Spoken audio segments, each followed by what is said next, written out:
जमिनीवरची जाणीव आहे म्हणून पहिला हा विदर्भातला एक आमदार आहे जो महाराष्ट्राच्या राज्याचा मुख्यमंत्री आहे आणि आमच्या विदर्भाला गर्व आहे की आमचा मुख्यमंत्र्याला आम्ही हलू देणार नाही। किती भाषण कोणी दिले, कोणी किती कोणावर प्रेम दाखवलं, तर या राज्यामध्ये देवेंद्र फडणवीस मुख्यमंत्री राहतील आणि या महाराष्ट्राचा विकास करतील यासाठी ठामपणे आम्ही त्याच्या स्वरूप आहे।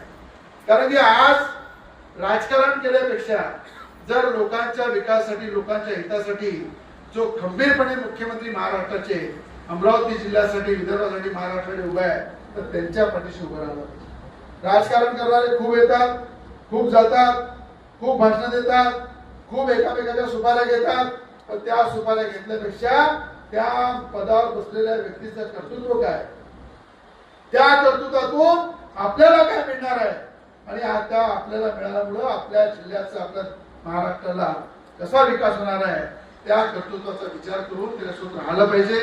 कारण की मी पाहिलं की अनेक मुख्यमंत्री पाहिले, अनेक मुख्यमंत्र्यांसोबत काम केलं, पण महाराष्ट्रामध्ये शरद पवार साहेब जो मुख्यमंत्री होते त्यांनी सुद्धा आपल्या कार्यकाळामध्ये जे काम केलं ते काम अजूनही लोकांमध्ये जिवंत आहे। तर मुख्यमंत्र्यांनी जेव्हा काम करताना विलासराव देशमुखांचं काम मी पाहिलं, काय मुख्यमंत्री म्हणून ते काम करतोय।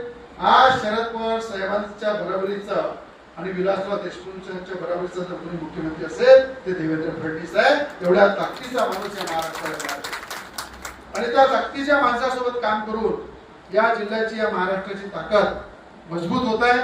म्हणून या ठिकाणी कोणी काही जरी बोलले तरी भारतीय जनता पार्टी हा मोठा भाऊ आहे आणि छोटा भाऊ म्हणून युवा पार्टी नेहमी त्यांच्यासोबत काम करेल।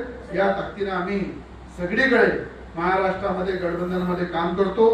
अनेक जण आता विचार करतात की रवी राणाचं रसायन थोडं वेगळं आहे, पण जरी रसायन वेगळं असलं तर जनतेच्या हिताचं रसायन वापरून कशा पद्धतीनं त्या मंत्रालयातून काम करून आणलं पाहिजे, कशा पद्धतीनं महाराष्ट्राच्या मुख्यमंत्र्यांकडून काम करून आणलं पाहिजे आणि त्या ठिकाणी जनतेला न्याय मिळाला पाहिजे।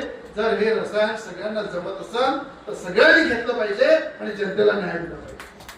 नुसतं रवी राणाचं काय रसायन आहे तो विचार केल्यापेक्षा जर रवी राणा जे करत आहे ते तुम्ही करा, तुम्ही सुद्धा लोकांना न्याय द्या, तुम्ही लोकांसाठी लढा, तुम्ही त्या मुख्यमंत्र्यांच्या हृदयामध्ये स्थान निर्माण करा।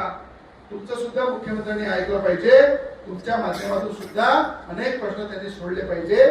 त्यासाठी काहीतरी कर्तृत्व लागत असते आणि ते कर्तृत्व निर्माण करण्यासाठी आपण सगळ्यांनी मला जो आशीर्वाद दिला, जी ताकद दिली, जे साथ दिला, त्या साथीचा पूर्ण वापर इथून तर महाराष्ट्राच्या मंत्रालयापर्यंत दिल्लीच्या तख्तापर्यंत करतो। ती ताकद म्हणजे तुम्ही आहे। तुम्ही नसते तर रवी राणा नसता, रवी राणा जर आहे तर फक्त जनतेमुळे आहे आणि जनतेमुळेच पुढे जाणार।